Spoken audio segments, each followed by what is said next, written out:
danger that exists in our area in today's Ask the Expert segment.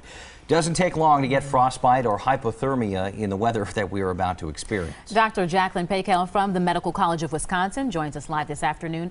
And what should we know about exposures in this type of weather? I mean, as far as our bodies, what's happening?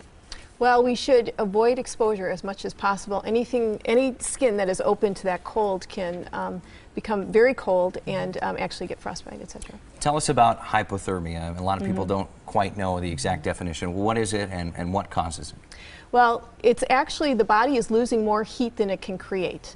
And it's falling below the temperature of 95 degrees. We're normally at about 98.6, but about 95 degrees is where we have problems. So you have hypothermia, then you can go into frostbite. Well, and cardiac arrest, actually. I mean, even we can have some really significant problems with it. Low blood pressure, and then the heart suffers. And I hear that it is a danger to actually drink and be out in these elements because your body thinks that it's warmer than it really is, right? That's absolutely right, and you don't really have the right cognition. You don't have the ability to decipher whether or not you're actually experiencing hypothermia or you're just becoming drowsy or having some difficulty ambulating because of that. We talk about who's at risk when it comes to hypothermia and the cold we're about to experience. Everyone's at risk, but is there a specific group that we should be concerned with? We generally say the extremes of age, so the very young and the elderly are at risk, but anybody with a heart condition or a lung condition as well. So you think it's a really good idea that a lot of these school districts have decided to postpone classes on Monday? I really do, because children really don't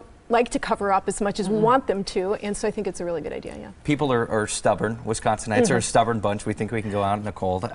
What symptoms should we look for as we're out and about? If we just start to shiver a little bit, or what do we look for? Right, like we were talking about before, shivering is the first sign of hypothermia, and so we have to be careful if we're shivering, but then beyond that, not being able to think very correctly, and then if you're really suffering, then low pulse rate and inability to breathe and that sort of thing. Any advice for those who decide to go to the Packers game this Sunday and being out in those elements?